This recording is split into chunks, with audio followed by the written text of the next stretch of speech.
This is Robdroid. I talk about the crap that you for some reason watch. And wouldn't you know it? Xtranormal, the site where I make all these videos, has now made it impossible for me to create the video titles I want. I can no longer write commas, colons or brackets in the title until I upload the clips to fucking YouTube. Just as I had apologized to those bastards for accusing them of greed, they found yet another way to fuck with me. I really wish I knew why. Either they are trying to chase you away from the site to punish you for hating Twilight, or you're just paranoid. If this site is run by Twilight fans, then I have every reason to hate it. I think we should talk about New Moon tonight, by the way. Good lord. I should have kept my mouth shut. Just as Stephanie Meyer should have stayed away from literature. This one is directed by Chris Weitz, the man who brought us the Golden Compass. At this point, Edward Cullen, played by the shampoo-hating Robert Pattinson, finally fucking realizes that he is creepy rather than charming, and decides to leave Bella Swan, played once more by Kristen Stewart. Since I'm a robot, I think it is fair to say that I'm the better actor. Oh haha, very funny. You got that right. So, Edward leaves town with his family because, unlike him and Stephanie Meyer, they know that, although vampires are fictional creatures, it is a solid fact that they love human blood, and Edward doesn't want Bella to become dinner, which means Edward and I don't agree with each other. This is where Jacob Black comes in. Unfortunately, yes. The shirt-despising werewolf Jacob Black, played by Taylor Lautner, becomes Bella's love interest instead. Although he's not really a werewolf. A werewolf is a man who turns into man-wolf hybrid upon seeing a full moon, whereas Jacob can transform into a wolf whenever he feels like it. Once again, Maya proves that she is afraid of research. Bella starts hanging out with Jacob. And then some stuff happens, and we get to see naked male chests, and therefore this is an awesome movie. Right? Right? Wrong. So what you're saying is that girls only love this movie because it's like porn to us. Just stating the facts. Again, I'm quite certain you haven't seen the motherfucking movie. Again, I'm pleased to announce that I saw the Riff Tracks version of this piece of shit. No matter how much you and your nerdy friends bash this franchise, I will always love it. Don't worry, girl, you'll be a woman soon. Knowledge of how much Twilight sucks comes with age. If anybody's immature here, it's you. You're the one who hates people with a different opinion than yours. Mostly because I know that I'm right. Okay, you cock-munching wise ass. Name one book that's better than Twilight. One. Or? Just one? Show us what you've got. One book that's better than Twilight, among millions other, is a book called 1001 Movies You Must See Before You Die. I, on the other hand, have decided to call it 1001 Movies That Are Better Than Twilight. I highly recommend it. Fuck you. Indeed. Before we cut this review off, I wanna know. Are you on Team Jacob or Team Edward? Jacob. Then I guess it's all about which one of those guys has the biggest tits. Now I must leave. When I return, I will keep talking about the crap you watch. I rule.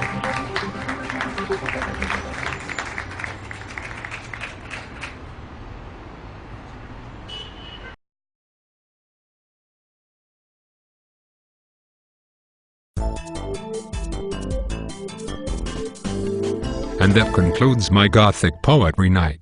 Thanks to everyone who attended. That being you, Robert. It was my pleasure. Oh, hello. I'm Robdroid, and now it is clear to me that Xtranormal fucking hates me. First, they won't even freaking let me decide what I want to call my fucking videos, and now they have made me pay for publishing the same fucking video twice, because it fucking refused to work the first damn time, and I had to give up 37 fucking Xtranormal points for the bloody set, again, even though I had already done so. So yes, Xtranormal.com is still pissing me off for no reason. Maybe they don't like how evil you are. Ever thought of that? Silence. What was it you wanted to review tonight anyway? Donnie Darko? No, I've changed my mind. I want to discuss The Fountain tonight. An insanely beautiful movie with mind-boggling visuals and amazing music. That movie I can sum up in a word. Symbolism. Yes, this movie is mostly symbolism and weirdness, just the way The Stranger loves it. I know you love that too, but since two critics can never agree, you deny this fact.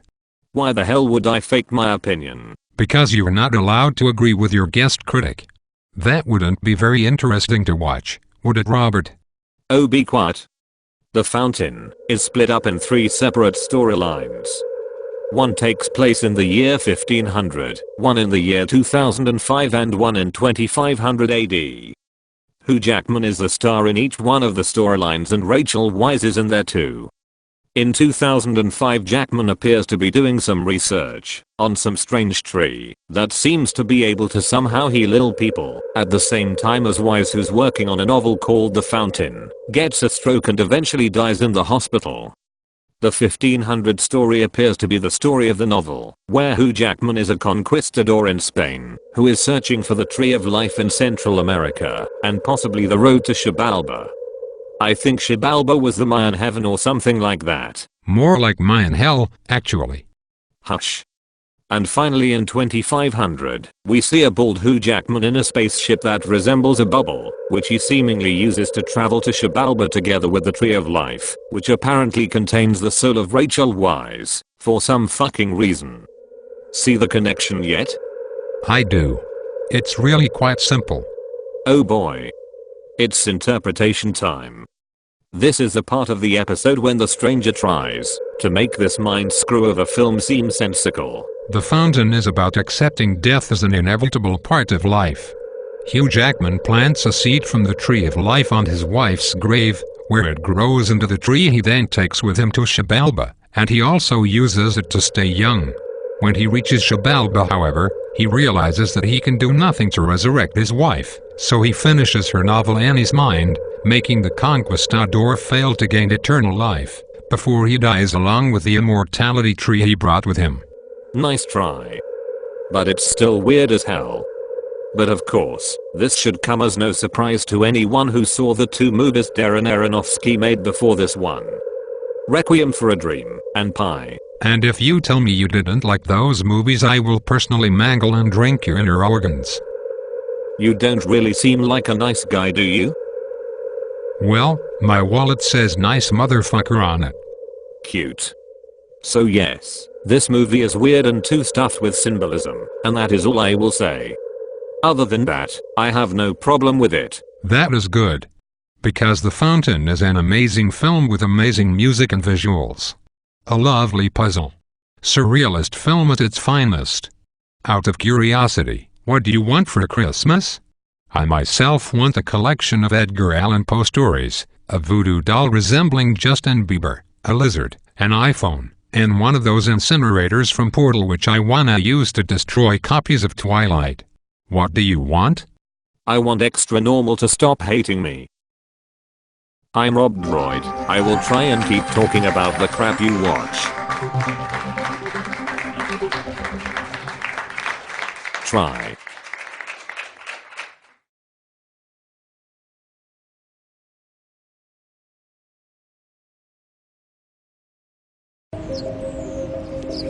What day is it? December 11. And yet there is no snow? What the hell? I guess global warming actually exists in the world of Robotopia. This reminds me of the day after tomorrow, except it's the opposite. Might be the day before yesterday. I don't want to review that one. I only want to discuss idiotic action movies with you. Please name a badass action movie, would you? Oh yes. Are you familiar with Ghost Rider? Oh no. He exists to punish those who sin. Oh, for fuck's sake, no. He rides through the night in his flaming bike, vowing to capture the guilty souls. I beg you, please spare me. He is Ghost Rider, Harvester of Souls, played by Nicolas Cage. Well, thanks a fucking lot, you cock. I had just managed to erase everything related to this flaming Hollywood turd from my memory.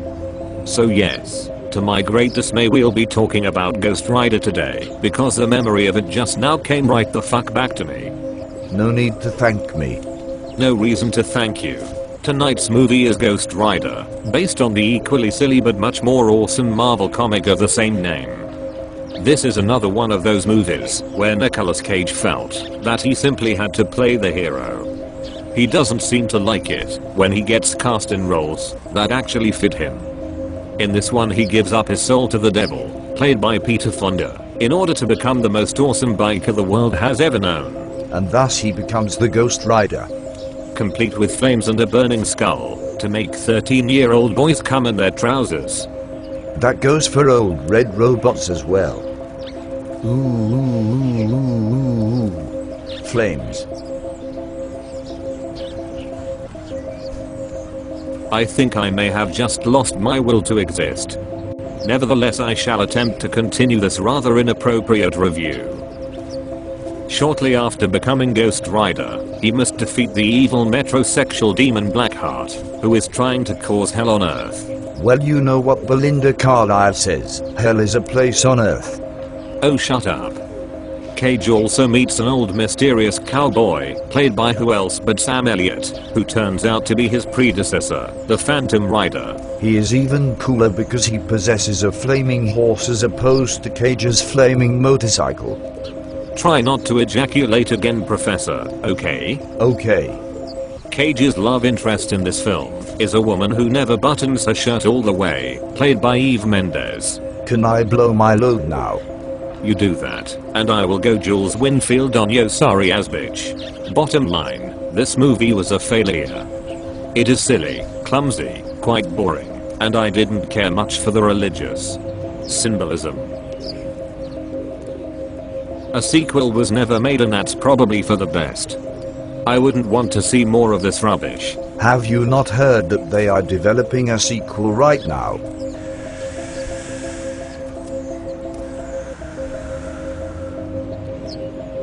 Huh?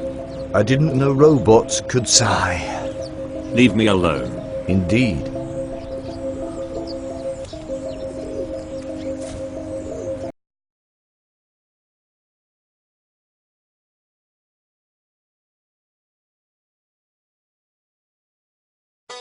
Oh, you touch my tra-la-la.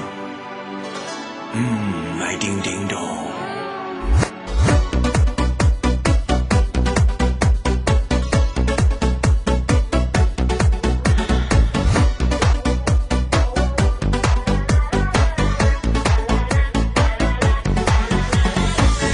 Oh, you touch my tra-la-la.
tra-la-la.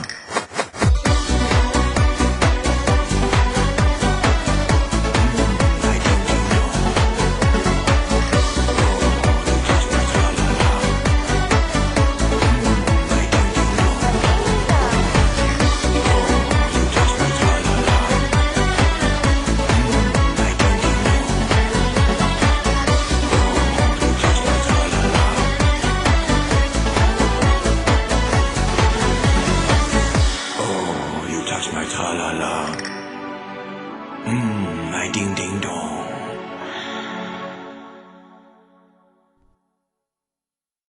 You know, I wanted to review Sucker Punch tonight, but now I'm not really in the mood.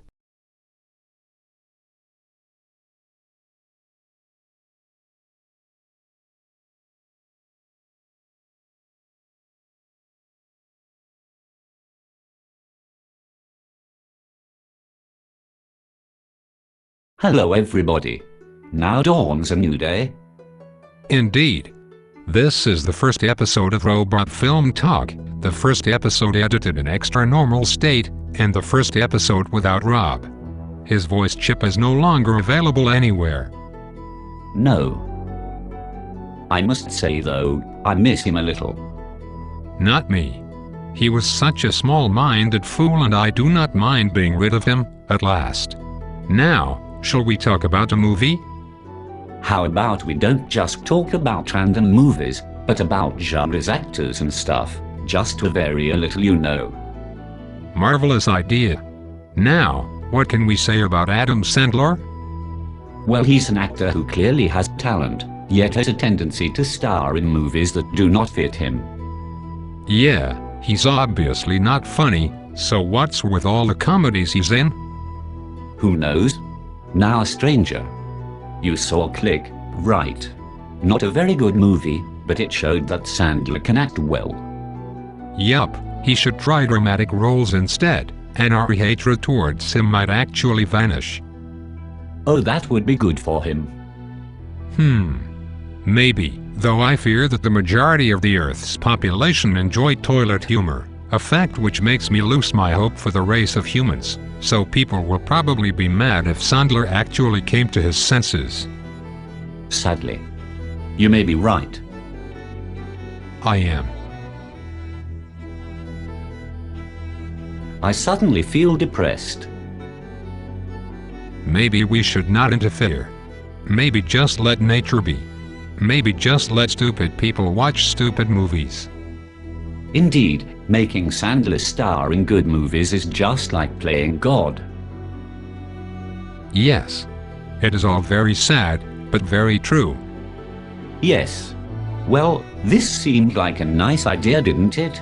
Robot Film Talk. It might actually be a good idea. Maybe. Maybe we could make this an educational program. Explain why Sandler movies and Twilight movies are shit. And maybe explain why David Lynch is so great. We've got some nice videos ahead of us. I wish I could see the look on Rob's face now. He's such a fuck. Doesn't deserve fame. True. We are the future.